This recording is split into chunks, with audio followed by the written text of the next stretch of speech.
MegaCon 2013. I'm here with the one and the only Tommy Castillo. This is the man who gave us some really great Spawn artwork, gave us some Batman artwork, and now he continues the trend of some fantastic artwork and illustration. Tommy, thank you very much for having an interview with us. And I'm just, thank you for coming to MegaCon every year. Now, I just wanted to ask you some silly questions that all of our viewers want to know all about. But what do you got in cooking right now? What can we grab that's hot on the shelves? Actually, what you want to look at right now is if you look on the shelves, you'll find the Dark Side of Oz. Okay. You get that on Amazon or any place like that. But what you also need to look at is my 100 Days of Death. And actually, there's a Kickstarter going for 100 Days of Death right now, which you definitely should look up. And that's just, let's say it's a very different zombie story. It's not the soap operas we've been getting used to with zombies that happen to show up once in a while. Right. This one's probably a hard-hitting, very tooth and nail kind of version. And it's with Ray Ellingson, and you should definitely check it out. And that's 100 Days of Death. Fantastic. Now, you can probably see your artworks in the Gothic area. It's more of the horror. What were your main influences when you were coming into your craft? The pre-Raphaelites. I'm a classically trained artist. I had really no comic book influences whatsoever. I was trained to be a master painter.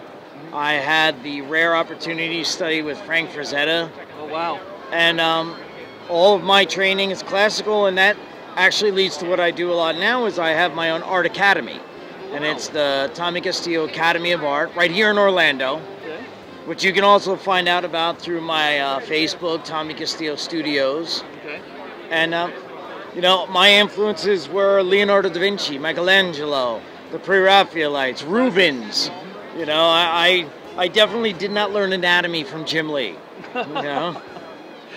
All right, so you've been on big books, Batman, Spawn, that sort of thing, and all this kind of artwork, like you've got Death in the Corner. It's one of my favorites of Neil Gaiman's works. If you had to come back to comics and do some more work within any other big books, where would you want to go? That's tough to say because on one side I'm a huge fan, just like anybody else. You know, I love the comic books, but in the same rate, when you work on them, you become very much not a huge fan. You know, if I had come back to do something, I would probably want to tell my own story on Wolverine. I think that would be a lot of fun. I would do a nice Wolverine story. And as always, I'd go back and do a Batman story if I could do my story.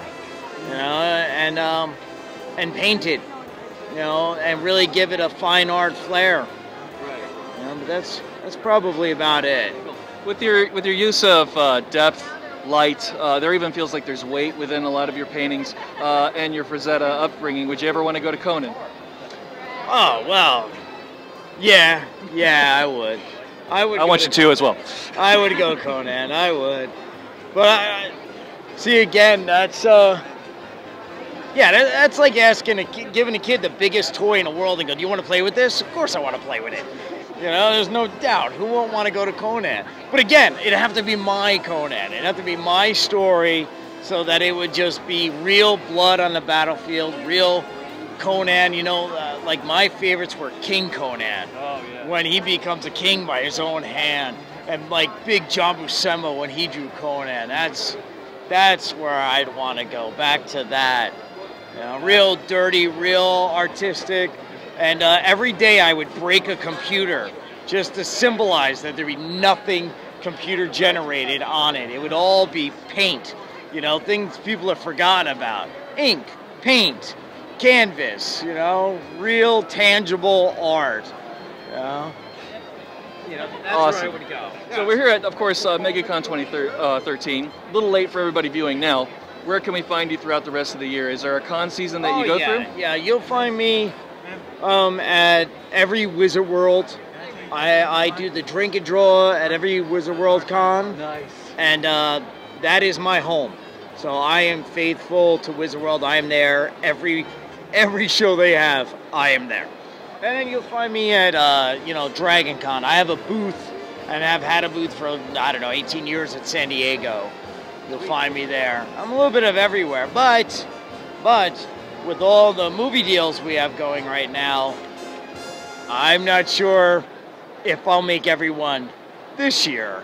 You know, we might be, hopefully, knock on wood, flying off to some location to film something. Now, okay, movie deals. What you got in the works? What can you tell us about? Well, I can tell you about 100 Days of Death. That's going right now, and that's going awesome. What I can tell you about, which is Under Lock and Key, is so awesome that if you follow the Facebook, if you follow the Kickstarter, when I am able to announce it, it is so killer. It's amazing. And I wish, but I've got a contract like this thick that I will be flogged, you know, publicly if I say anything about it. But again, jump on the Facebook. As I'm able to announce it, my God, I will be announcing it. Right, you know? The Giggaheim will do as well. So throw us some URLs. Where can we find you online? TommyCastillo.net, Tommy Castillo Studios on Facebook. Basically, you'll get me at those two. There's a million other places, but those are mine. Cool, and you'll also be able to find them on the Giggaheim.com.